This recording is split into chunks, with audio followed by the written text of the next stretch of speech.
those who have never attended a meeting before, we will first have a public hearings followed by the administrative calendar. There are meeting agendas available in the rear pavilion if you'd like. If you wish to be heard on any of these matters, just please go to the back, get a form, fill it out, and we'll put it up here and we'll call your name out later on. After the meeting, of course, is adjourned, the town board will remain to hear the session of any residents who want to address the board on any other matters. Madam Clerk, please call the roll. Supervisor Clayton. Here. Councilman Blakeman. Here. Councilman Carini. Here. Councilman D'Esposito. I'm here. Councilman Dunn. Here. Senior Councilwoman Boosby. Here. Councilman Muscarella. Here. You have a forum. Bill, stand for the Pledge of Allegiance. Councilman Blakeman, if you'll lead us in the pledge. I pledge allegiance to the flag of the United States of America and to the republic for which it stands, one nation, under God, indivisible, with liberty and justice for all.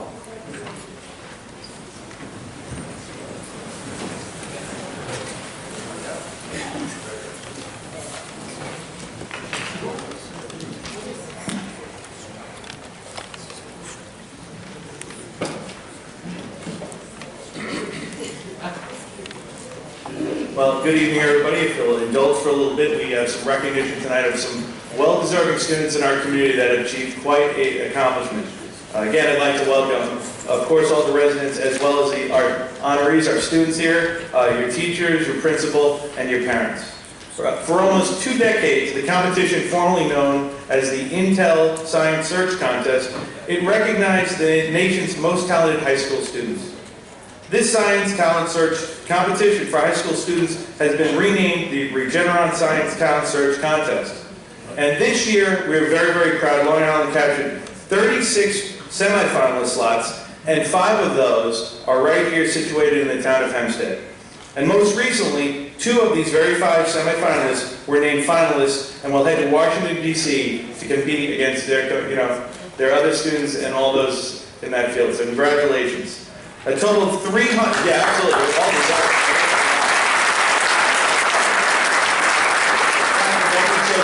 Okay, it's a great accomplishment.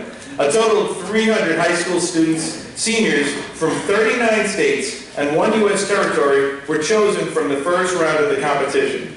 The scholars each received $2,000 in recognition of their scientific achievements, as well as their schools will also receive $2,000 per student. And we're going to recognize these students right here. And we're going to start with some finalists. He could not attend, but I do want to mention him. Andrew Britton, as well as Catherine St. George, and semifinalist Kennard Gelman from John F. Kennedy High School. If the 2 of you would come on up and, you know what, receive the accolades of all the seniors also. Thank you for your time.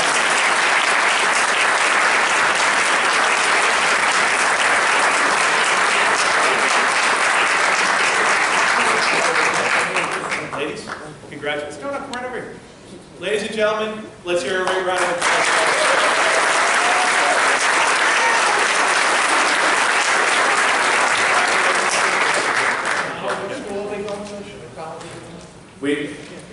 Councilman Dunn wants to know colleges? Really? Well, you know what? Ladies, please inform us if you've made your decision of where you're going. I've recently graduated to Columbia University. Wow. Congratulations.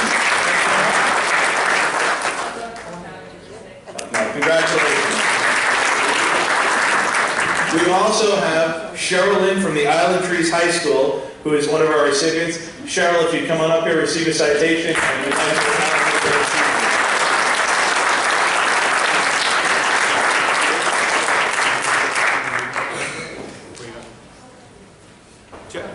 Oh, she's going to a little place called Johns Hopkins, ladies.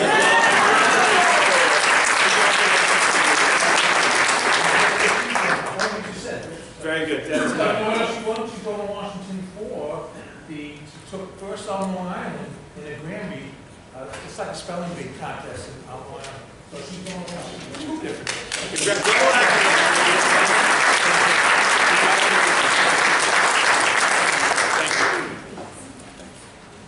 And last but not least, we have Sarah Bari from the Limerick High School. Sarah, if you come on up and receive it.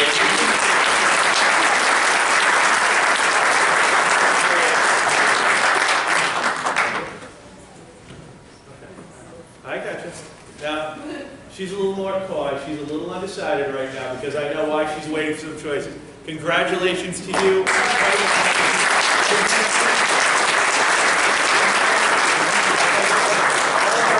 To come up together and deserve all the accolades you all deserve.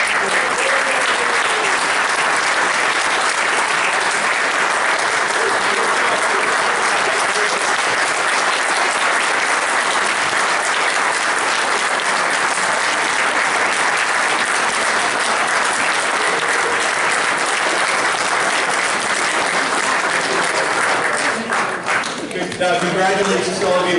As well as we should always remember, behind every great student is a parent, is a teacher, is a faculty member who is helping them, guiding them, and inspiring them. And let's give a round of applause to all of them who have taken the time. If you could please stand, all of our parents and faculty, for your recognition as well.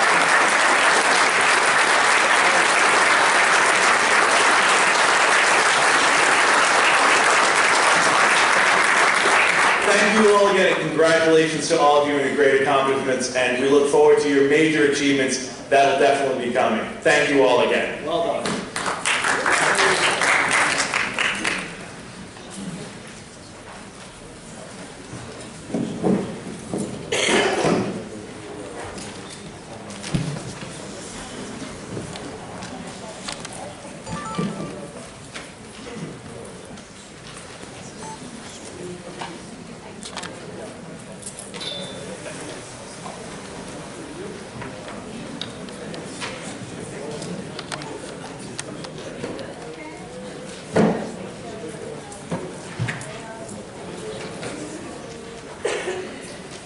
Madam Clerk, call the first public hearing. Proposed local law regarding regulations and restrictions to limit parking in Baldwin, Belmore, Merrick, North Valley Street, Oceanside, Uniondale, and near Valley Street. I don't have any slips on this matter. Would anybody care to be heard on this? Okay, if not, may I have a motion? Not yet. Oh, I'm sorry. How are you? Good to see you today.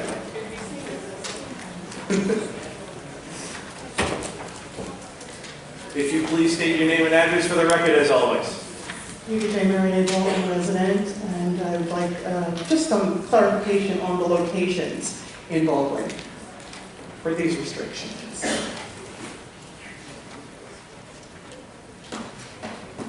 Good evening, Supervisor, Town Board. Tom Reed, representing Traffic Control Division. The location in question is Prospect Street, off of Grand Avenue, near the library there. We're just increasing the corner clearance, so when people exit out of the town lot, they have a better visibility, turning out onto Prospect Street. Okay, so is that an increase in the signage as well as possible enforcement, because that is a problem area? Yes, we can notify the police once the signs get put up. Okay, perfect. Thank you. Thank you very much. Thank you, sir. I move that the public hearing be closed and the item be adopted. Supervisor Clayton. Aye. Councilman Blakeman. Aye. Councilman Carini. Aye. Councilman D'Esposito. Aye. Councilman Dunn. Aye. And Councilwoman Gooseby. Councilman Muscarella. Aye. Madam Clerk, please call the next item. Proposed local law regarding parking or standing prohibitions in Baldwin, Belmore, East Meadow, Franklin Square, near Garden City, Merrick, Roosevelt, and Uniondale. Again, I don't have any slips in this matter. Would anybody care to be heard? We are in the flow, so let's keep our name and address again. UJ Marion, Baldwin resident. Once again, just need clarification as far as location and justification for proposal.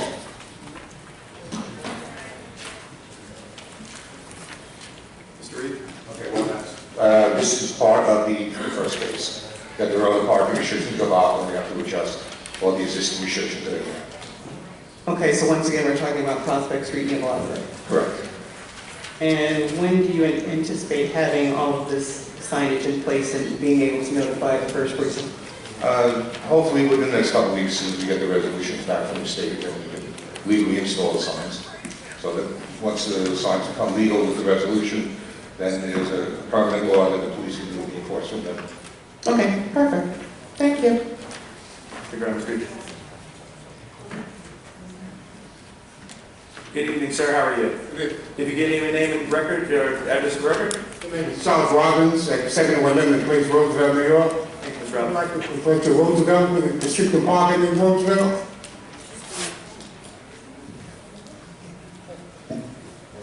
He says parking is standing and prohibited in Roosevelt. I would like to know what parking you prefer.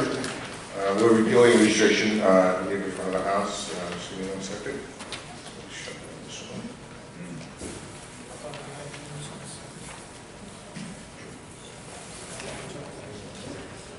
I apologize.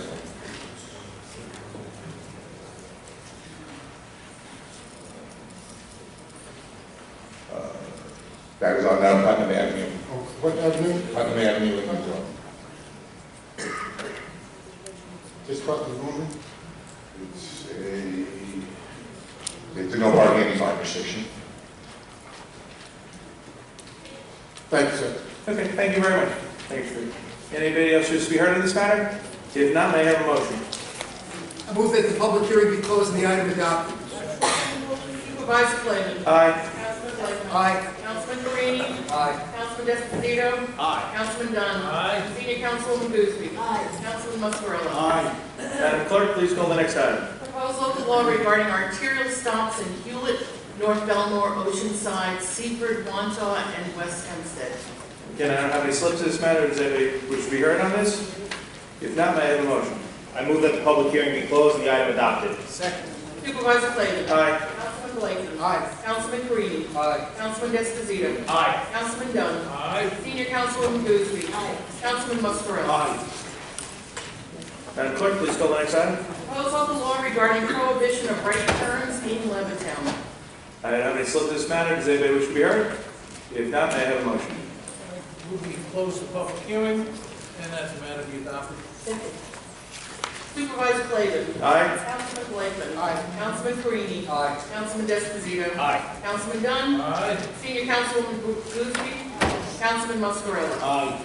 Madam Clerk, please call the next item. Proposed handicap parking on public streets in Baldwin, Elmont, Franklin Square, Inwood, Merrick, and Oceanside. I don't have any slips to this matter. Does anybody wish to be heard? If not, may I have a motion? I move that the public hearing be closed and the item adopted.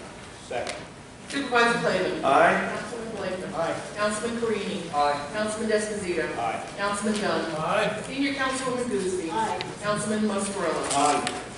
Madam Clerk, please call the next item. Determining parcels benefited by construction or reconstruction of sidewalk areas in Baldwin, Belmore, near Bethpage, East Meadow, Elmont, Franklin Square, Inwood, Merrick, North Baldwin, North Belmore, Oceanside, near Rockville Center, Roosevelt, South Hempstead, Seaford, near Valley Stream, Wantagh, and West Hempstead, and Woodmere.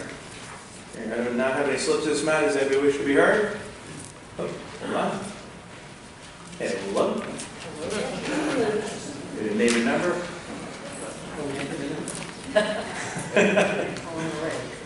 Rita J. Marinate, Baldwin resident.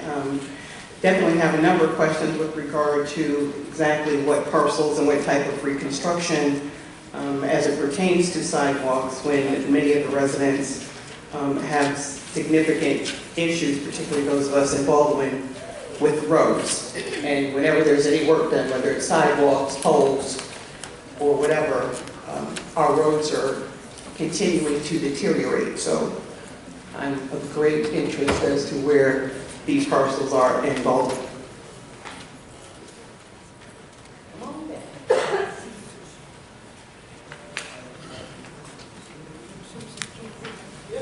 Deputy Commissioner Malo, good to see you. Good evening. Supervisor, members of the town board, this is a sidewalk resolution to place these properties on the tax rolls. These parcels have already been repaired, the majority of which have been done at the request of the homeowner. The homeowner has requested that they pay through their tax plan. And this resolution authorizes that payment to be done through Nassau County. The streets in question are listed in the resolution, specific section blocks and lots and addresses I'd be happy to provide to her involved. I'll accept that. Thank you very much. Just again, for the record, along with the sidewalks, we really do need some help with these roads, town roads. Thank you. Thank you very much. I don't have any other slips this round. Does anybody wish to be heard on this? If not, may I have a motion? I move to close the public hearing and that the matter be adopted. Supervisor Clayton? Aye. Councilman Blakeman? Aye. Councilman Brini? Councilman Desposito? Aye. Councilman Dunn? Aye. Senior Councilwoman Boothby? Councilman Muscarella? Aye.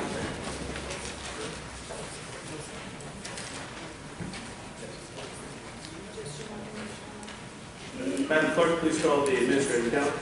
Supervisor, I have items 1 through 48 on the administrative calendar. I also have 2 resolutions that are of an urgent or emergency nature.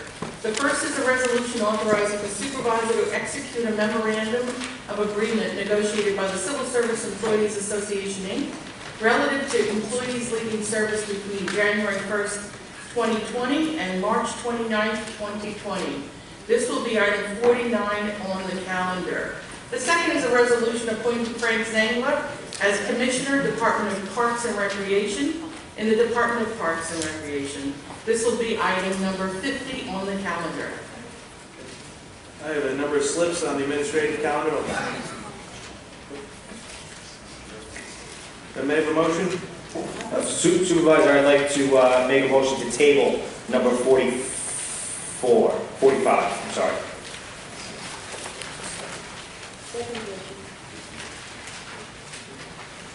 Supervisor Clayton? Aye. Councilman Blakeman? Aye. Councilman Brini? Aye. Councilman Desposito? Aye. Councilman Dunn? Aye. Senior Councilwoman Boothby? Councilman Muscarella? Aye.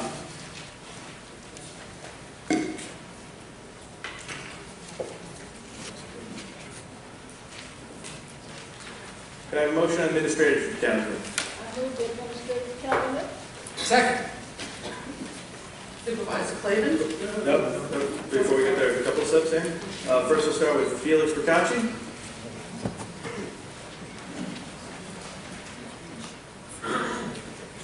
If you name and address for the record, please. Felix Procacci. Once again, Your address? I don't give my address. Once again, on resolution number 39, we're still missing a town ethics board member for the majority. And, the town law says, that they shall have 5 members, and this is going on like 6 months, so the town is in violation of its own law. So I hope very soon that you appoint a member, because my understanding from Joe Robb from last year is that no ethics complaints are being processed unless there is 5 members. So I'm not sure, it doesn't say that in the law, but we still need that 5th member so that we could go ahead with ethics complaints. Also, at last meeting, the town's personnel director acknowledged the employee master resolution list was inaccurate, but recommended that the board pass the incorrect resolution anyway, and they'll fix it later. Today I received the employee list for full-timers, so it should be there. My question is, why isn't those errors, things that weren't voted on last time because they were missing or whatever, or incorrect, why aren't they on today's administrative calendar so we could correct the incorrect resolution we passed last time? Mr. Sam?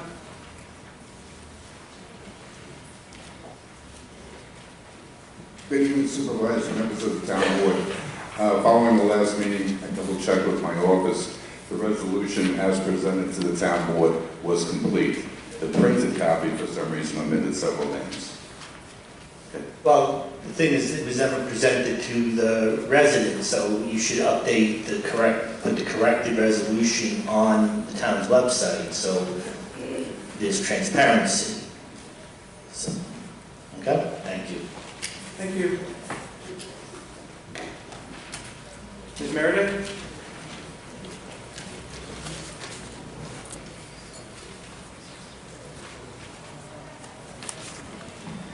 Peter January, Walton resident. A few questions. I'll start with item 27. I'm just concerned with regard to not necessarily the application, but just some concerns that I was recently made aware of with regard to this particular school, that there is no signage as far as, I guess, speed limits or beware school area in that location. And I'm just concerned that we don't have the adequate signage, and heaven forbid there is a tragedy and then everyone wants to sit around and say, we didn't know. So I just want to put that on the record with regard to a concern about Those that. are county roads, they're working on it though.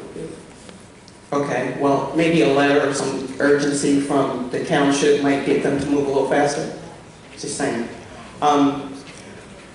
Now, back to item 6 and 7, authorizing awards and things of that nature. It's, again, we're new day, new way, but I'm still concerned that we are not listing, if the possibility does exist, that we are increasing the number of diverse businesses. So it would be nice if any of these contracts, if they are actually being awarded to a service-disabled business or a minority or women-owned business, that it is listed as so. Even though unfortunately many of the names of these contracts I've seen over and over again, so I'm not really sure what their classifications are. But again, I would like to see in 2020 some significant designations that people of color and people who have served this country and people who have disabilities are actually getting work in this township. Thank you for that. Number 14, professional services, again, all of that. We're looking at 14, 16, 17. It's coming through authorizing contracts through community development programs, etc. Again, I'm seeing the same names, and I'm not seeing diversity. And I'm just questioning if we're going to be doing anything different moving forward. I noticed you said on item 50, which was additional, there was no handout, no paperwork that was outside unless I missed it. I was very encouraged at the previous town meeting that these additional items on the agenda, there was an actual piece of paper for residents to at least get an idea of what was going to be taking shape, as opposed to having to write, and I never passed shorthand to write quickly as to what the item was and what it was about. Item 38, I'd just like to know what is the amount. This is authorizing settlement of the case, if that's available for public comment or public notification, we would like to know. I believe that's $5,000. Okay, thank you. Just always helps to have a number. And I guess I would like to, as I said, just encourage all of those, if we're looking at what we're looking to do moving forward, that we are more aware of residents. And I like the fact that we are having an evening meeting, and unfortunately I have to leave this one to go to another one, but I'm encouraged by the residents who are here, and I'm hoping that we can continue this pattern. Thank you.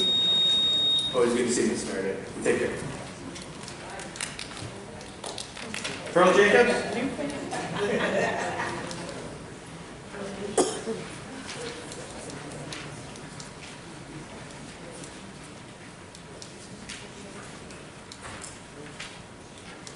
Good evening. Can you give name and address for the record? Yes. Good evening, Pearl Jacobs, Uniondale, representing Nelson Rock Civic Association in Uniondale. First item I would like to question is item 7.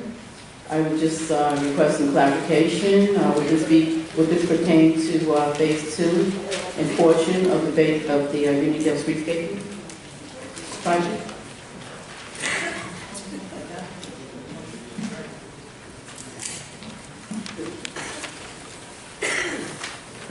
If I might, these are various locations within the town of Hempstead. The backup, here it is, I'm sorry.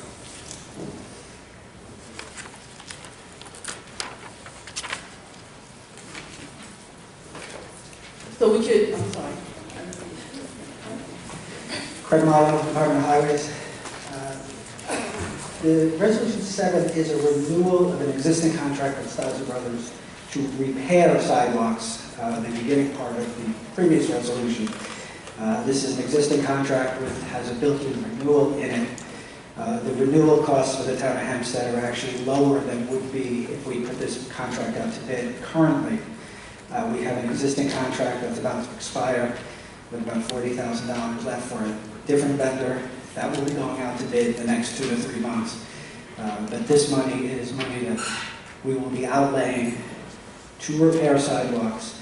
And then within a year or so, the previous resolution that puts the money on the tax rolls, all that money comes back to the town, plus administrative fees and interest. So this contract is a zero negative for the town. So, would you have any update on phase 2 of the Uniondale streetscaping project? That unfortunately is not within my domain. Yeah. No, Would anyone have planning. information on that? Want to bring that up after? I'll bring it up later, yeah. So item 17, and I guess I would go 18, 19, 20, 21, 22, 23, and 24, as well as 25. I just need clarification regarding, more specifics about, where this economic planning and community development programs, what would it accomplish and where? These are contracts.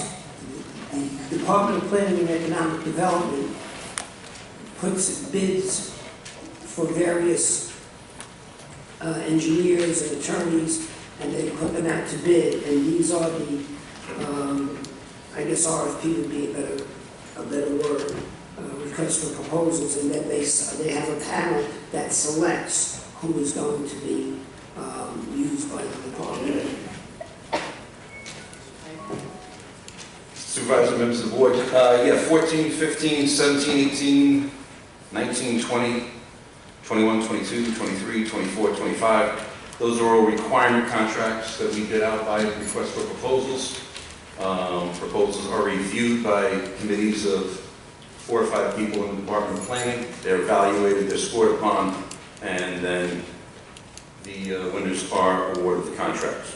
There are various, as I said, the requirements contracts, and we follow strict federal guidelines set forth by HUD. So the RFPs, you can't identify the areas that would be, they're going to, these projects going to? They're not specific to any They're not project. specific to any projects at all? No. Okay, not at this time, right? Not at this time. Okay. And last, 33, I would like clarification regarding the location of the proposed development site, if possible.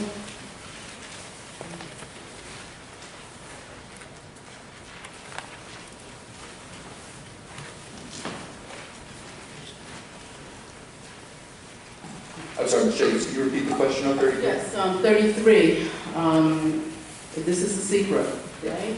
So I'm asking, would you know the proposed site that this multifamily individual buildings would be erected on? Do you know? It applies to the whole Baldwin BMX zone. Okay. Well, that's all I need to know. Thank you. Thank you. Ms. Craig?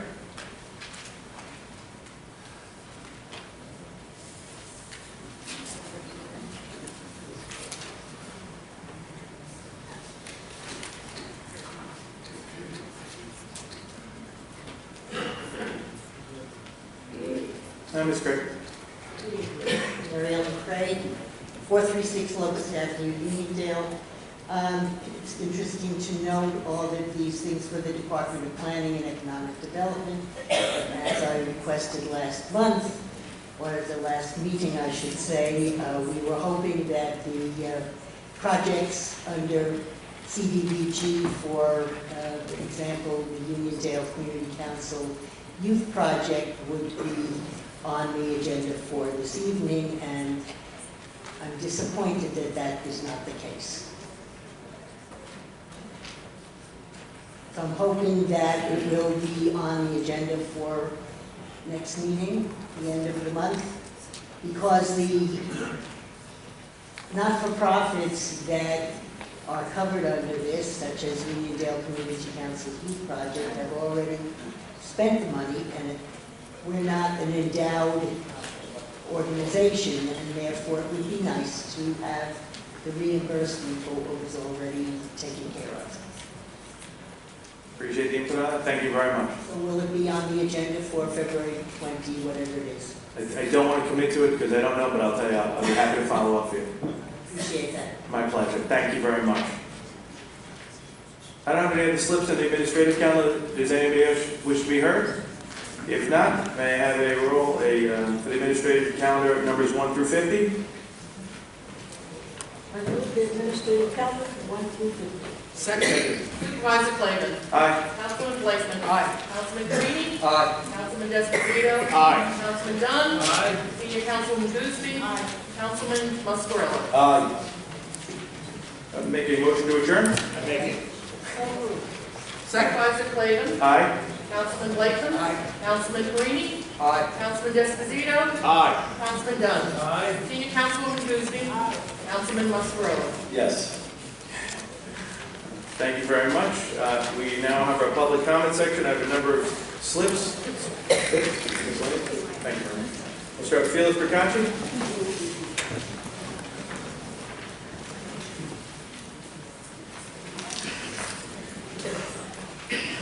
Felix Percacci. Town officials recently contacted the press telling them that previous administrations failed to redact sensitive information from the town's website. This was a story that should not have been publicized. The town should have not reported it, and Newsday should not have printed it. There are better ways to let residents know how to protect their privacy than to advertise the fact that unspecified town employees failed to do their job. Letting people know that municipal websites are a possible source of sensitive information doesn't serve the public good. So you come here all the time asking for transparency, and now we give you transparency, you don't like it? According to town code, the compliance officer is supposed to post final redacted reports on the town's website by December 15th. As of 1 p.m. today, February 4th, 2020, Mr. Wildig has still not posted the final redacted report from my inquiry. According to the town's website, the matter is still in investigation over 9 months after I submitted it. All members of this town board are aware that I submitted an inquiry to the town's compliance officer in April of 2019 and received an incomplete response from Mr. Wildig 4 months later in August of 2019. To be clear, it is not completely accurate to say that I dislike the way Mr. Wildig did his job. The fact of the matter is he intentionally chose not to properly investigate my case. He chose not to do his job. All members of this town board took an oath to abide by the laws and rules of the town of Hempstead. Supervisor-elect Don Clavin promised that he would call out wrongdoing. My question to Don Clavin is, when are you going to call out the wrongdoing by Thomas Wildig? Thank you. By the way, his name is Clavin, not Clavin. Okay. It's pronounced Clavin. Thank you. Don't worry about it. Thank you very much. Charlie Robbins. I'll be glad to speak. I spoke to Councilwoman Lucy. We're good? Thank you. Thank you, Mr. Robbins. Regina Dadford Neris.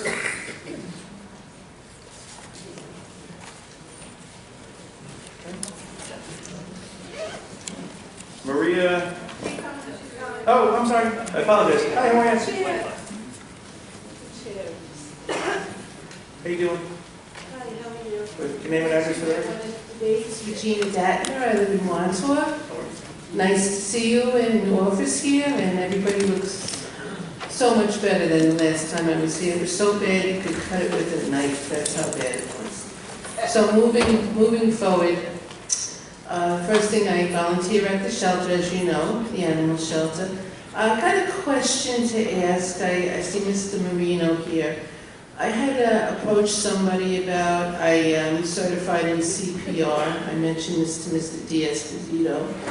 And I asked if anybody there does CPR in case something happens to a potential adopter or worker or anything. And they said, no, they wait for the ambulance to come. So I don't know if you will be getting anybody that will be taught CPR just in case, because I hate to see somebody lose a life just in a few seconds' time. Okay. That's great. I appreciate it. It's a great idea, and I'll follow up on that. Okay? Thank you. And I have to say, hats off to Mr. Esposito for the knock-on class last night. He's doing very well with that. And also, where I live in Wantua, we have a lot of potholes. If there's somebody here I can talk to about that, I mean, the whole neighborhood, basically. It'll keep somebody real busy, boy, let me tell you. I got you, and I'm going to tell you right now, I'm already looking at him, he's smiling, because I know I'm going to tell the Deputy Commissioner of the Highway Department to spend a little time with him, if that's all right, Mr. Is there Malo. somebody here? He's going to be, when you turn around, he's going to be in the back of the room just for you. Okay. All right? Is there somebody here from sanitation? I know I saw the sanitation commissioner. Maybe after you're done with Mr. Malo, he'll bring that over there and give you a helping hand, I okay? have a good compliment about that, too. That's the next thing here. Thank you very much. See you again. I You hope too. we can talk again from last time. You got it. Thanks again. All right. Bye-bye.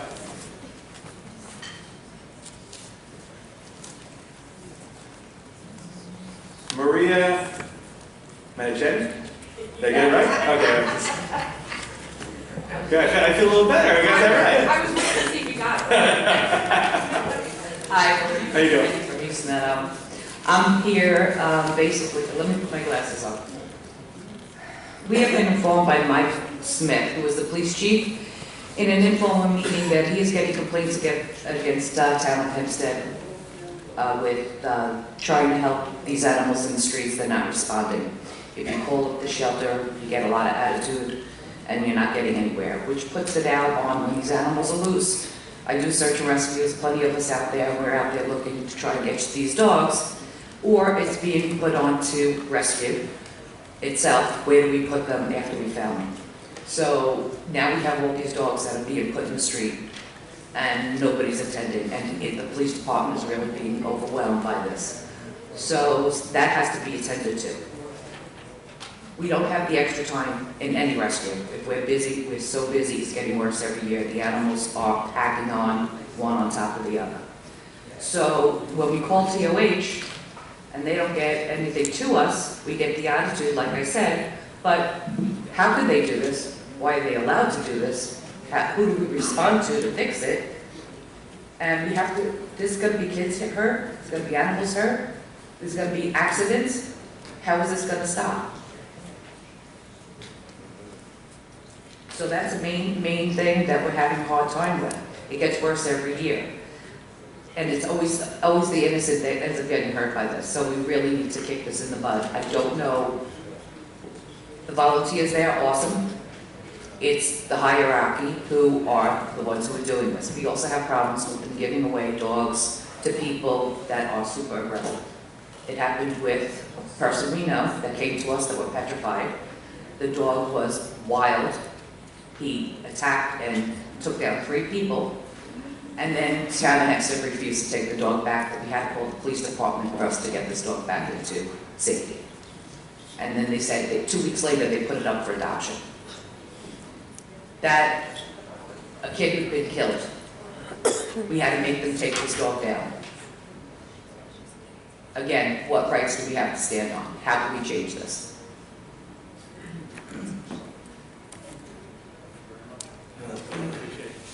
Appreciate you bringing the concerns. Thank you. It's a danger. It's a very bad danger. Thank you. Paula Muller? Werner? Werner. Okay. We're gonna really test this today. There's some print, there's some script, you know, there's some Irish reading, you know, we're all gonna work together here. Hi, Ms. Werner, how are you? Congratulations on your appointment. Thank you. Obviously, Maria Manichetti and I are in the same Guys, I can't hear in the audience. I can't hear. I heard a lot of wonderful things about you, Mr. Tedesco. Thank you. The town of Hempstead was one of the first to put animal welfare laws in place. We are asking you to update those laws. We went to Nassau County and they took your laws and built on that. What we want you to do is to make animals a very important law of changing your temperatures. The temperatures that you have in place are way too hot and way too cold. Right now you have 32 degrees and 95. That's hot. That's hot for us. Put a coat on. Nassau County went to 35 degrees and 85 degrees. We think that's more than fair. They also upgraded these laws with giving people that do do this, 2 summonses and a misdemeanor. Misdemeanors allow us to track these people that are hurting animals. Summonses fall away in Nassau County and in the town of Hempstead. I don't know if you're aware of that. We need to find the people that are hurting these animals. As Maria said, the first call people make are to rescue people. We're the ones that are helping these animals. We need your help to pass laws, help us rescues, because we are the ones taking the brunt of it, to be honest with you. A lot of rescues, a lot of rescue people are tired. We're done. We need you to put things in place to help us save them. And we need laws put in place to do this. We need you to listen to rescue people. We'd like to form some kind of committee so you can talk to rescue people and see what we need out there. I know that you are. I'm hearing great things about you. We need, I don't know how many people have animals here, but even if you don't, you can't be mean to them. You need to help us, because to be honest with you, we're the ones that are saving a lot of money for your town of Hempstead. We're pulling from these shelters. We're pulling to make sure these animals are taken care of, which takes the burden off of everybody in our town of Hempstead. So I'm so glad to see that this board has calmed down, because I've been to a few meetings. We've all remarked on it. I love it. But I really would like to, if you guys would address something that we can sit and say, this is what we actually need from you. Because a lot of people are giving up. We can't do that for animals. People are just exhausted. I mean, I have a job. I'm running a rescue. I have a family, which I'd love to spend more time with. But we need your help to do this. If rescue stops. Thank you, Ms. Warner. What I'll say is, I know some people are not shy about sending an email here or there, and there's nothing wrong with sending an email, maybe with a couple of thoughts on maybe some updates on laws. And if you could kind of put it all in one email, if you get my drift, so we don't get 500 emails, I appreciate it, all right? Just a different area, we're not just. I got you, but put it together and please send it to us. Help us? Yeah. Yes. Yeah, absolutely. That's what I said. If you put together, you can have it written. It's easier to kind of talk and look at the stuff what's in front of you. It's much easier in person to talk to. Thank you, I appreciate it. My pleasure. Thank you very much. Stephen Edmondson? I'll pass. Okay. Stu Kroll?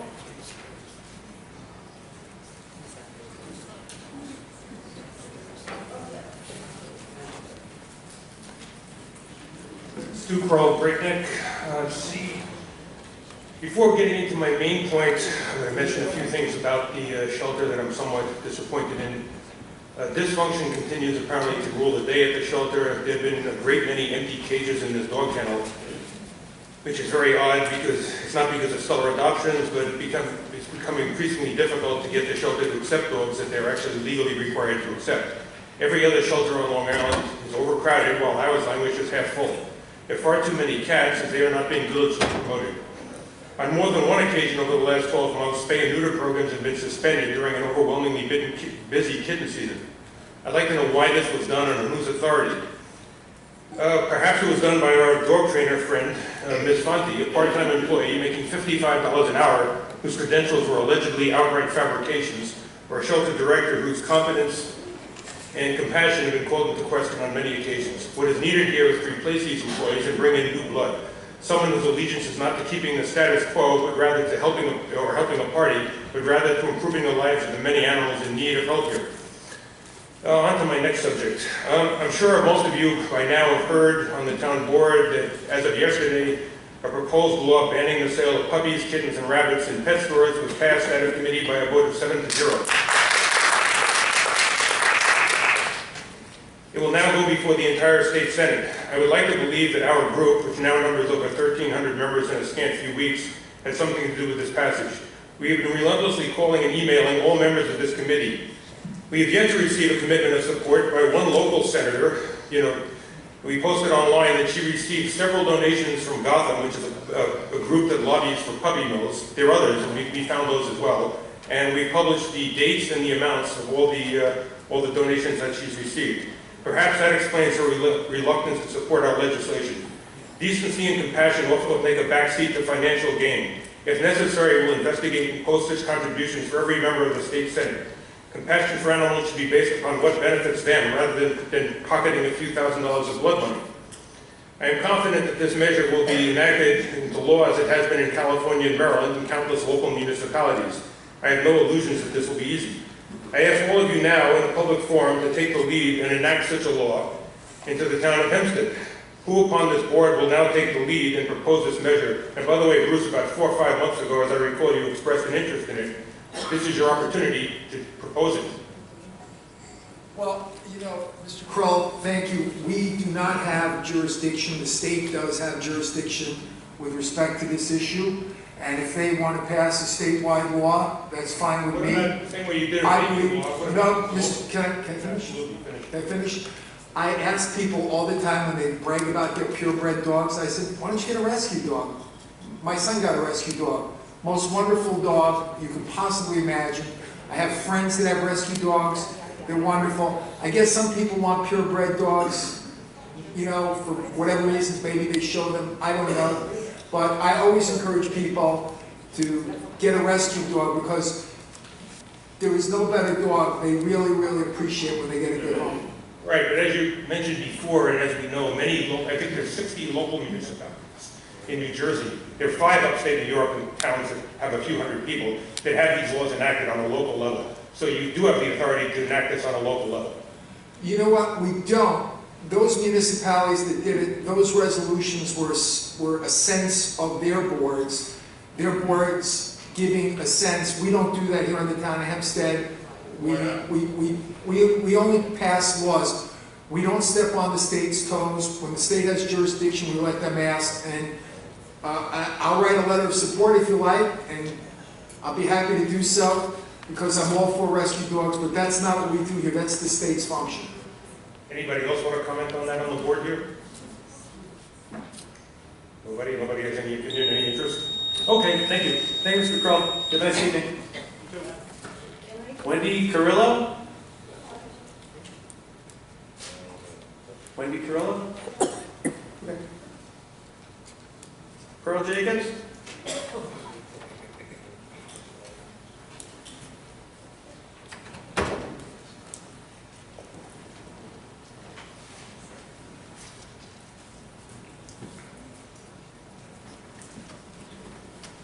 Yes, so Project of Unionville, North Guard Civic Association. Since the last meeting last month, I would like to thank you because we are seeing improvement with the sanitation enforcement on Unionville Avenue. We had an issue at the end of December going into after the new year. I expressed that at this last board meeting a couple of weeks ago, but since that time, we have seen much improvement, so thank you. I have a couple of questions regarding code enforcement issues, buildings. I just have a question regarding, at the last meeting I mentioned the numerous abandoned lots in Unionville, and a few of these lots are causing problems in the community. I just have a question, general question regarding 615 Unionville Avenue. I do see where some orange fencing has been placed at that location, and I would like to know what, if anything, does that orange fencing indicate?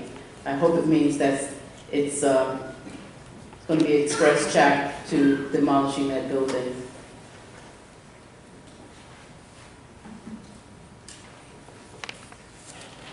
Commissioner Rockton?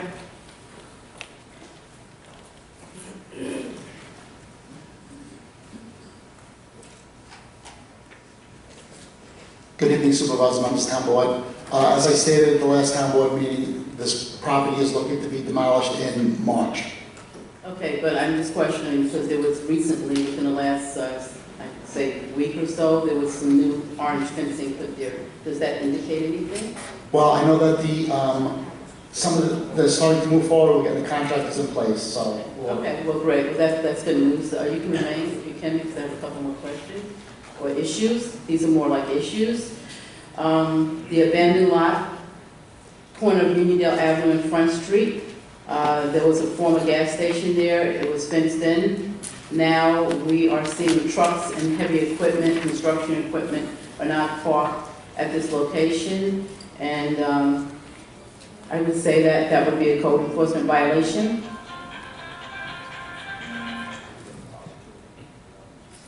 I have to click that. My phone's never ringing. Would that be a code enforcement violation? Yeah, I will send somebody out on it. Yes, so that's at the corner of Jerusalem Ave, I'm sorry, Front Street and Unionville Avenue.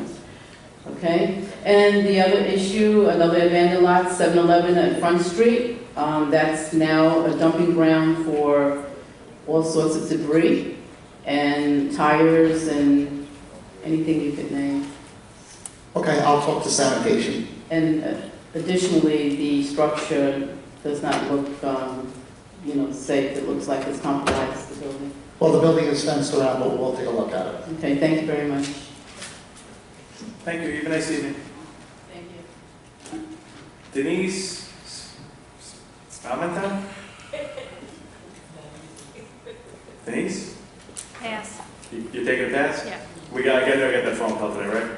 I think it was a BZA thing, I thought, so. Mary Ellen Prescribe.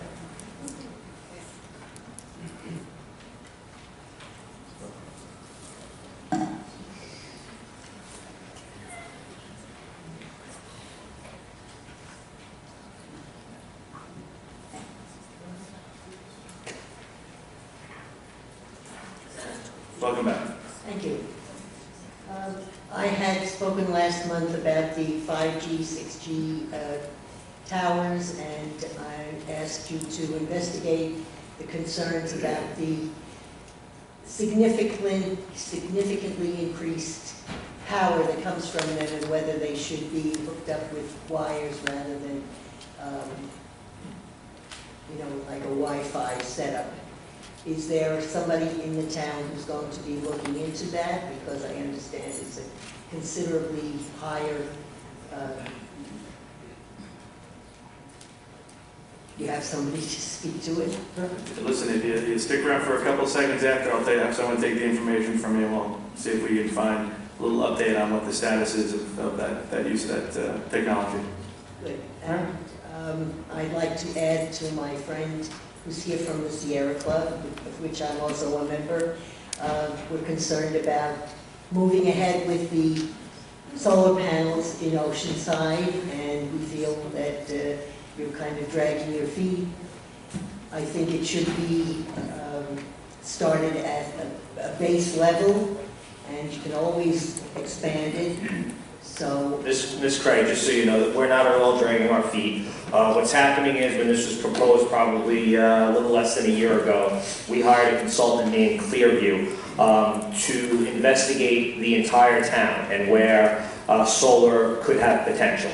So they're working on that report now. We should have it very soon, and we want to make sure that whatever solar we're installing, wherever it is in the town of Hempstead, whichever district it is, that it serves the best purpose for the taxpayer, serves the best purpose for the town of Hempstead, and obviously we all share an interest in serving the best purpose for our environment. we appreciate that. Thank you. Oh, I would like to add my comments about Uniondale Avenue and the second part of the project. We're really anxious to see that move along. Thank you. Barbara Kilty Malevsky? Close. Couple more meetings, I'll probably get ready. How you doing? I'm good. So my name is Barbara Kilty-Michaelewski. I was close. West Hempstead. And I was here last fall, you were not, concerning the recreation books, Parks and Recreation. So at the meeting in the fall, you agreed that you were going to mail them, and guess what? You didn't. So not only did we not get them in the mail, again, but registration this time was January 21st. And as of January 18th, the books were still not in the parks. Now, there's a lot of people who use it online. I do. I represent 7,000 retirees from the New York State Teachers Union. I can guarantee 2/3 of them do not use email. How are they supposed to know what these classes are about? How are new residents supposed to know what these classes are about? How are we supposed to know that the books are in the parks and the libraries? Where does it say that? It's a good guessing game. It's he said, she said, they said, oh, that's where you got it? Okay, so that's a real issue. I mean, we all pay taxes in the town of Hempstead. I can't tell you how many seniors really look for this. They did for years. It's not coming to them anymore. How are you filling the classes? I mean, we've spread the word as people online, but there are many who will not do that. That is a real issue. Second one, calendar. Are we doing a 10-month calendar this year? We haven't gotten it yet. I have retirees from my council who actually send in pictures, and we honor them. I mean, we're now in February, so are we on a 10-month calendar this year? What's the deal? Listen, your comments ring with me. You know, when I was a receiver, some people love to say, don't send something out, put it in an email. And sometimes people need to recognize, and I always use my mom as an example, I always tell the joke, and I gotta rest my mother's soul, she's rolling around when I tell these jokes. We gave my mom an iPad for Christmas. It was a beautiful coaster for my mom. She had no concept of how to use it. I appreciate your comments, and I think, you know what, it's very telling that people have to understand there are different means of communication for people. Not everybody gets an email. Not everybody has access to an email. Not everybody can afford the internet. So I take your comments to heart, and I know that there have been some people who don't like some things sent out. I think those are great programs. Yes. And what it's disheartening to me, and this might be, they shouldn't be secrets. Well, I think the best part was that the website said that you could go to Echo Park or any of the parks to register. Well, if you don't go online, how are you supposed to know? And so I thought, well, this is, double jeopardy. I think you're making an incredibly relevant point, and I will tell you, I'll follow my cause, because that's been one of the gripes I've heard from people saying, you used to tell us about it. You have great programs, great parks, great beaches. Why are they a secret? So I appreciate you coming and letting us know. So I have one other thing. Yeah. I live in West Hempstead, and we too have many potholes. I drive left and right to miss them all the time. I know that National Grid is digging up our streets because they are putting pipes in or whatever, but these preceded that. May I just say something? I am blessed to share West Hempstead with Councilman Muscarella. If you tell the Highway Department where they are, we do it on the most critical needs. We will send somebody out to take a look at it. And any street and everywhere in West Hempstead. Is there one in particular? Adams Avenue, from the beginning to the end. Where is that? Adams Avenue, you can fish in the holes. Okay. Like when it rains. We have someone from Highway who can go check Adams Avenue. It's everywhere. Deputy Commissioner's in the back. He's going to take that down. Well, we have over 1,000 miles of road, so we increased the budget this year for repairs, and we're going to continue to do that So until. my question is, National Grid is digging up our streets. They're upgrading whatever they're doing. Okay, so those sink in. Who's responsible to fix the streets then? You have to let us know. They do a terrible job with their repairs.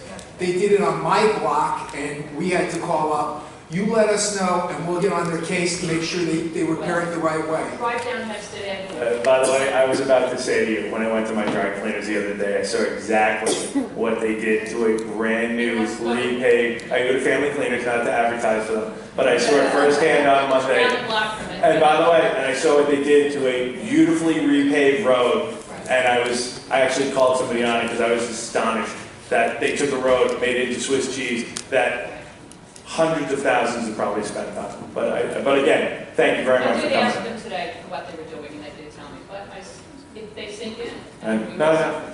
So this really is a priority. I appreciate you bringing it to our attention. Thank you very much. Mr. Boyd?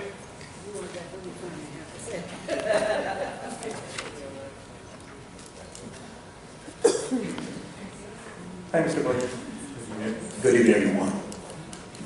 The reason I wanted to come up and speak was I was concerned about the proliferation of the charter schools that seems to be plaguing our communities, our minority communities. And I see item number 27 on the calendar that the Academy Charter School asked for permission to increase the size of the building from a 2 to 3-story addition. And I had questions concerning if the charter school was a public corporation or a private corporation. Because if they're a private corporation, I'm wondering, is my tax dollars supporting that school? And I want to know, do they have schools in your communities? Are they just only in our communities? These charter schools, are they undermining our public schools and the hard work that our teachers and administrators and everybody are trying to do for our children and our tax dollars? Does anybody know anything about this organization? Was there any type of public hearing on the application for them to operate the school on Charles Lindbergh Boulevard? Yes, there was a public hearing. I'm sorry, sir? There was a public hearing on, they needed rezoning for that site. There was a public hearing here.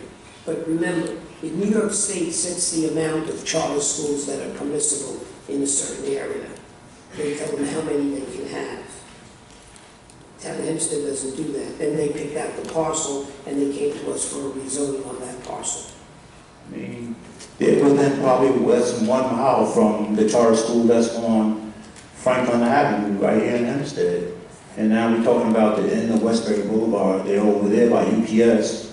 We got a charter school in Roosevelt. I mean, how many charter schools are in your community? I'm saying it seems like it's just disproportionate. I see a lot of them in our community. But New York State approves the site. New York State approves the number of schools that can be cited, and they approve the site. You can't just go buy a parcel of land and put up a charter school. The state has to approve that. Well, let me ask you a question, sir. Are they contributing to the tax rolls? No, they're not. So who's shouldering the burden? We are, in our district, in our area. I think you have to go to the state for that, because once this charter school was put up, we didn't know anything about it. They don't come to us for permission for that. They get permission from the state itself. We do have a large charter school in Hempstead. I think the one that you're speaking of now that's coming up in, is it Irvine? Like UPS? Yeah, that is also a part of that same school. And it's also charter, and they got permission from the state to do that, not from us. But I can tell you, I live in Hempstead, and we spent $45 million of our taxpayers' money, went to the charter school last year from our public schools. And I understand this year it probably will be 11 million more.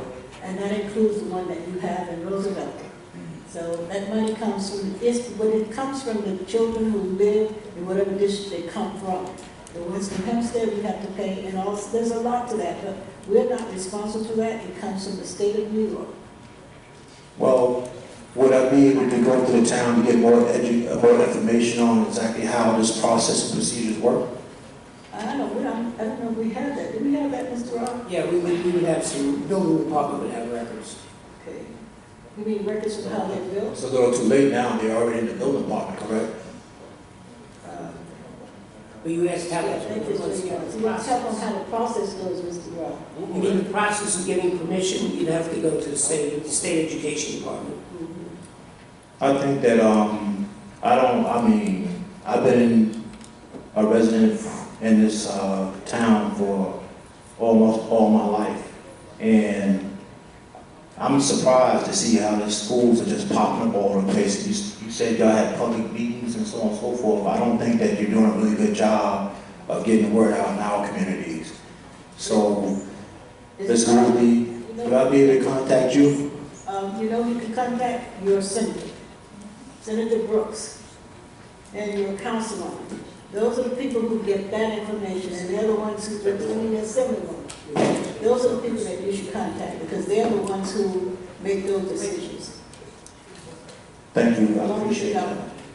Thank you, Mr. For your time. Thank you very much. Thank you, Mr. Jay Blackman?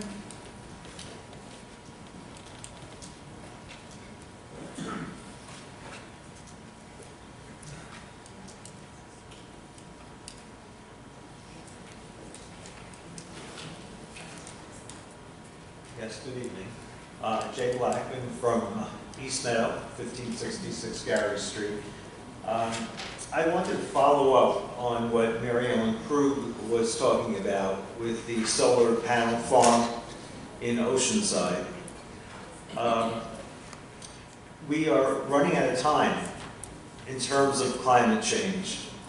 Scientists have said that now it's within 7 or 8 years, we get to a point where it becomes the tipping point and we can't go back. Now, you had mentioned, Mr. D'Esposito, that it was less than a year that the contract was signed with Clearview. I believe, I don't have the exact date. I would say we're going on 16 months, December 11th. Okay. And I've been here, myself and other people from the Sierra Club have been here asking about it, and we get the same response, that they're working on it, and the size of this thing is tremendous. It's going to be 30,000 solar panels, because it's supposed to garner 10 megawatts of power, powering 1,500 homes. And I don't know if you're aware of it, but Governor Cuomo 2 weeks ago signed what's known as the Climate Leadership and Community Protection Act. And there are certain regulations that are incorporated in this act, such as that by 2030, 70% of our power in New York State has to come from renewables. So just according to that alone, we've got to get started on this. And I don't disagree with you, and I'm actually pretty up to date. As obviously there's a lot of unfunded mandates that Governor Cuomo has put on townships and villages all across the town of Hempstead, especially in the area of Island Park and Oceanside, where the landfill is. We're in the process of dealing with a tax certiorari settlement from LIPA, which could have a drastic impact on the taxpayers in the area. So I am pretty up to date on what he has imposed on the state level. And like I said before, we have this company that is doing a comprehensive look at all of the possibilities of solar in the town of Hempstead. They are not just focused on the Oceanside landfill. They do a comprehensive study so we can have an idea of the needs that are best fit for the town and the taxpayer, and like I said, the environment. Like you mentioned, it's a huge undertaking, it's a large landfill, and there are concerns that I have to take into consideration for the people that live in Oceanside, that have bared the brunt of a large landfill that I'll take you past there in July when the sun is baking on the landfill, doesn't smell too good. So they have concerns. What is it going to look like? What is the impact going to have on our community? What benefit is the Oceanside community that has, like I mentioned, bared the brunt of the Oceanside landfill in their backyards for all these years? What benefit are they going to have? So these are questions that Clearview is answering for us. And like I said, it's not only specific to the Oceanside landfill, it is concentrated on the entire town of Hempstead, which we want to make sure Is anything larger than the landfill that this thing can be built on? We're talking 30,000. Is there anything larger? No, but there has been conversation about solar at in Merrick, where we have sanitation. There's been a lot of discussions, and we want to make sure that before we get into an agreement with a company that's going to install solar panels over probably the largest piece of land that the town owns, we want to make sure that it's the right thing, and it's right for not just all the communities of the town of Hempstead, but especially the host community. Yeah. Well, this is feeding into the grid. Oh, I understand. Yes. I understand. It will contribute to everybody. I don't see, it's not just going to the homes in Oceanside. I understand that, but the people that live in Oceanside have had the landfill in their skyline for their entire lives, and they're going to live it in their backyard, and they want to make sure it's right, and quite frankly, I represent them, I want to make sure it's right. So that's why we have... Will it take 2 years, 3 years, 4 years? How long is it going to take? It's not going to take 2 years. I spoke with Commissioner Tooman earlier today. He has been on the phone with Clearview, and as soon as we get the update, as soon as we get the report, like I mentioned last meeting, I'm happy to share it with you. I have been on the phone with Clearview myself. Okay, great. Do you know Bill Martin? I do not know him personally, no. Okay. Clearview has a total of 2 employees. You're saying that you're covering the town of Hempstead. That's what I've been told by the commissioner, and that's what the resolution was when we put it out for... Commissioner, you want to speak on it? From what Mr. Martin said, that he was supposed to speak with Commissioner Tooman next week about this very thing. Well, he's right next to you. Are you aware of that? Yeah, his name is Bill Miller. It's okay. So yeah, I spoke with him last week after the last town board. I don't remember if it was you that came here or somebody else. Joe Tanini. And then I spoke with Councilman Diaz-Pazino, and we're in the process of trying to set up a meeting, coordinating with the supervisor's office as well. All good things, like the councilman's saying. The idea is we're thinking beyond just the landfill, so not looking for alternatives. Maybe it will come to that if it doesn't make sense for us to use the landfill, but also thinking beyond the landfill and beyond solar, so looking into all alternative energy types. I don't know the point that you're trying to make with the amount of employees he has, but the idea is this is just kind of the conceptual investigative phase. So he's an expert in this area. He's looking at all town properties, and he's basically coming up with very big, broad stroke ideas on all different types of alternative energy solutions that can be implemented throughout the entire town. So it's very much the early stages with that, with the idea of coming up with something potentially much larger than that 11 megawatt solution you were talking about. So it's certainly moving forward, working with the councilman. We'll soon be sitting down with the councilman and the supervisor, and perhaps a few others, and the consultant to go over the current stage that they're at. We are in contact also with Oceanside High School, which has an environmental club, and we're going to start bringing them down. We have 600 Sierra Club members in the town of Hempstead, and 5,700. Well, you haven't talked to us, and I'm with the Civic Association. I'm sorry? I'm with the Oceanside Civic Association. And we have good... Okay, why don't we stay with the comments here?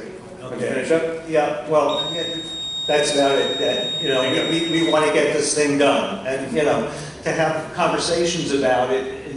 And, how long does it take? Okay, 15 months. Thank you, Mr. Blackman. Appreciate it very much. You have a wonderful evening. Rita Mitchell?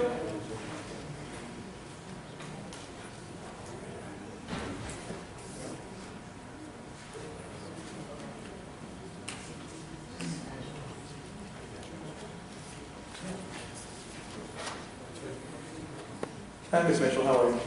Good evening. Good evening, everyone. Good evening. Oh, come on, I know it's late. I'm moving when I'm talking. I'm coming to speak to you about item number 27. Mr. Boyd spoke to you earlier about the resolution regarding the charter school. Just a little background, I am a parent of a 30-year-old from the Roosevelt School District. So we were part of the school takeover, first charter school. So I've seen the history. I'm also a proud parent of a ninth grader, so I'm not out of the school district yet. So I'm still very much interested and involved and interested in what goes on in education, not only in my school district, but other areas around me. So I have a little bit of concern. I have a couple of questions. Maybe you guys can answer this for me. I know we're talking about a building, but did anyone think about what the economic impact would be to not only Uniondale, but the other areas every time we put in a charter school? What is the academic impact on the public schools? Because we still have public education. We're still trying to educate children through a public education system. Was that considered in consideration for expansion of this school? Now, on the other side of this, are there school districts in the town of Hempstead that are actually closing schools, meaning that they don't have enough students? And if they don't have enough students, and we have too many students, maybe there's a disproportion somewhere. Maybe we're getting too many students into areas like Hempstead, Roosevelt, and Uniondale, that maybe we in the town of Hempstead may take a hard look at. Because I still believe in public education. I am a New York City educated student. I did graduate from Stony Brook, another public education system. So I just need a couple of those questions answered if you could. Most of those questions should be answered by the New York State Department of Education. They're not within our purview. We get an application for a building in a certain area, and we look to see whether or not that building complies with local zoning. It's not, we don't determine the use per se. We have various zones where certain things are allowed. And so most of your issues are really with the State Department of Ed, who licenses the charter schools. Does the town look at need? That's like saying to us, there's a 7-Eleven across the street and somebody wants to open a 7-Eleven down the block. We're not even allowed to look at that. That's why when we're talking about the State Department of Education on those kinds of things. So I'm going to just understand that it just stops there. We can build whatever we want. Well, I think, I'm sorry to interrupt, I think that the senior councilwoman made a good point in that contacting your state representative is important, as well as all these charter schools are approved by the Board of Regents. So I believe Roger Tillis is the regent from Long Island. So, if there's strength in numbers, maybe, a contact should be made to his office and the state representatives, because that's where they're approved. Like Mr. Rob mentioned here on the town level, we're just making sure that they conform with town code. But what you addressed was the use of the empty schools. The New York State Department of Education has a dormitory authority that will work on that. But again, you have to go to your state representative to get anything done with the New York State Department of Education. I understand we don't want to ruffle the state's... Because we have no but power over the when the state. state makes decisions about our taxes, I think we might want to push back just a little bit. I mean, if they just keep taking tax money out of my community and we don't say anything, I think we do have some obligation as people who live in this community when the state makes decisions like that. And I will contact those people, but I just think we're here and they're building and taking money out of our communities. I think that we on the town level might want to say something. Well, Something. It's kind of like asking the village mayor to tell Chuck Schumer what to do. Well, Ain't gonna happen. but I don't think we have to tell them what to do, but I think we should voice that we're not happy. Especially when so many are in our town. So what? And how many do we have in our town? How many charter schools are in the town? I don't know, but I do know it hurts us because in the village of Hempstead, we have many students. And to have to pay out $45 million last year to the charter schools, plus this year an additional $11 million more, really hurts us. We're paying taxes just like you. Uniondale happens to be in a better shape than we are when it comes to taxes, but it's really hurting us who's going to have it. But the supervisor and I were thinking that maybe what we could do is just write a letter to them, to the governor, and ask him if he could try to put a moratorium on it. Maybe it worked, maybe not, but at least we'll try to do that. That's all we can do, because it's actually not controlled by us. I was not even aware, none of us were aware that they had given permission to the same charter school in Hempstead to build the other one that they have over here in Uniondale. Okay, so, but we don't make that decision. That's by the people that you elect to represent you on the state level.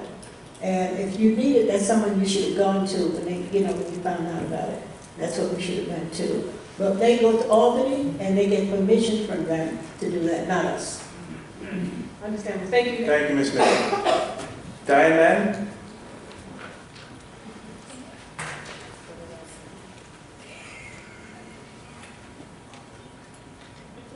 How you doing? Good. I am Madden Hempstead. I wasn't going to speak until I heard one of the rescue organizations come in and say a few words, and I really am impressed that they've taking the time to come out to a town board meeting because most rescue organizations, as they said, are inundated, basically doing everyone else's work. I am very troubled, as I have brought to your attention before, about the amount of dogs that are roaming around Hempstead, no longer being picked up. It's becoming a problem.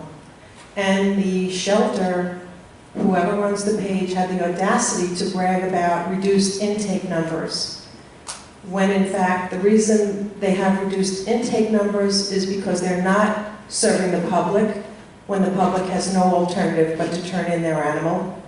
They're making it almost impossible, number one. And what's worse is that they're not picking up stray dogs. That I have heard personally from 4 different animal control officers that they've been instructed that they can no longer freely make the decision to pick up a stray animal roaming the streets of Hempstead. And I ask that you, Supervisor, immediately take action on that and do something about that. Appreciate you bringing it to our attention. I will follow up and take a look. I don't know anything about that directive being given out, but I'll follow up for you. Well, maybe the commissioner might know about it because it's my opinion that there's a reason they're reducing the amount of dogs in the animal shelter, and that's because no one can handle the rehabilitation and training, not only of the animals, but of the employees who continue to get bitten, and the volunteers who are actually handling the animals in some cases better because no one's training the union volunteers. So it's becoming a bigger and bigger problem, and again, I'd appreciate if you would look into it. I didn't hear anything tonight, other than maybe climate change, that was necessarily more important than the animals that depend on this board and are now at your mercy, Supervisor. Also, on a good note, in spite of... You're not at my mercy, please, please. Yeah. Not I like working with people, so okay. Well, it wasn't me, it's the animals, and yes, they are absolutely at your mercy now. In any case, I would also like to mention that I am pleased to say that, actually during my campaign, I mentioned quite a few times that the amount of taxpayer money being spent to stop and obstruct an audit was outrageous, and that the court just came to the decision recently in the favor of the Nassau County Controller to move forward with that operational audit. And I hope that the board opens the doors and allows this to happen, makes the changes that are needed. I think I may even owe it to Kate Murray to say that under her administration, she did so. She didn't file a lawsuit, she opened the doors, she made the changes. Unfortunately, they were short-lived, but in any case, the map is there, and things have to change at the shelter. Thank you. Thank you, Ms. Madden. Archbishop Davenport.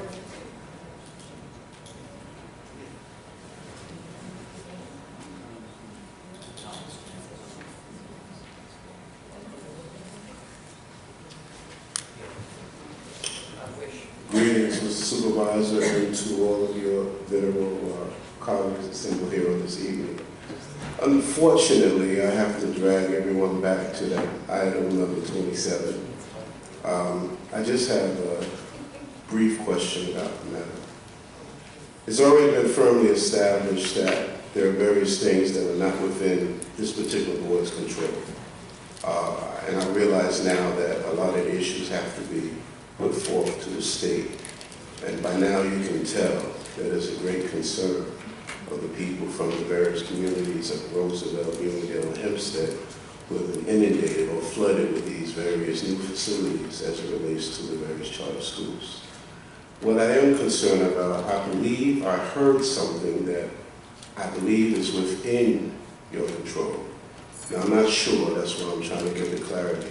The word that I heard thrown around was an issue of zoning. Is that correct? Is zoning as it relates to the various communities within this particular board's control? That's correct. That's correct.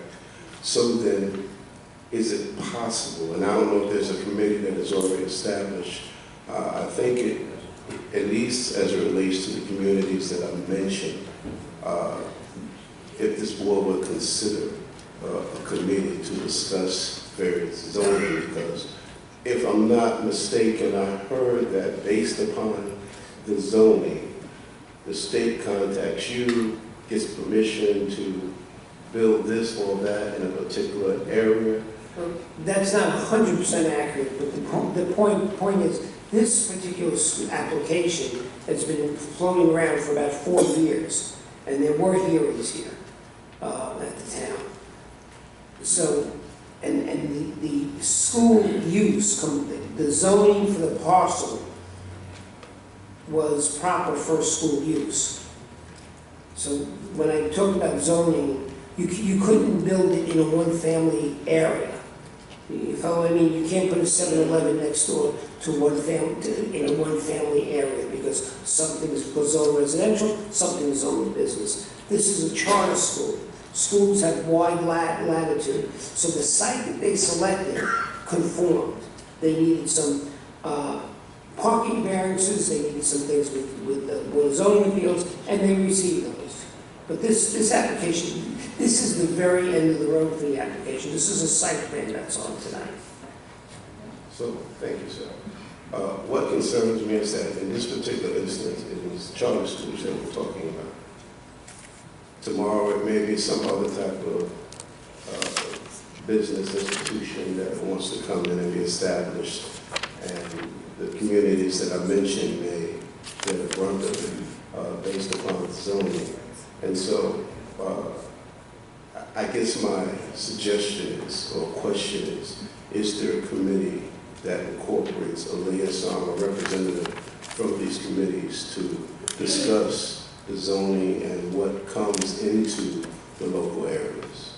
Thank you. Mr. Rosano, what we do from my office, I know it's a problem here because we have had problems with zoning. So what we do is, each time we get a list from our Board of Zoning, which they send to my office, I have my staff go through it, and within the radius of 100 feet, 100 feet around, yards around, we send out a notice to all those people who live within that area. And some people have come. For instance, we had some of the people you see sitting in the audience now come for the last one, that we had a problem with something on Babylon Turnpike. They came, it was discussed, and they were able to put the inputs, and we just denied that last week. I believe it was last week, we denied that. So that's how we can do it. You can do that, you know, you have to read, we have it online, and some people can, and if I can, and know the ones who don't, do send out a letter to them to let them know what's happening. Thank you very much. Well, I appreciate it. Thank you, Mr. Bishop. I don't have any other slips. Would anybody else like to address the board? If not, oh, hold on. Is that hand up? Is your hand up for? Was your hand up? You addressed the board already or not? Yes. You did. You can't come back. All right, but I'll tell you, I'll stick around and talk to you. All right, listen, everybody have a wonderful evening and safe ride home. Take care.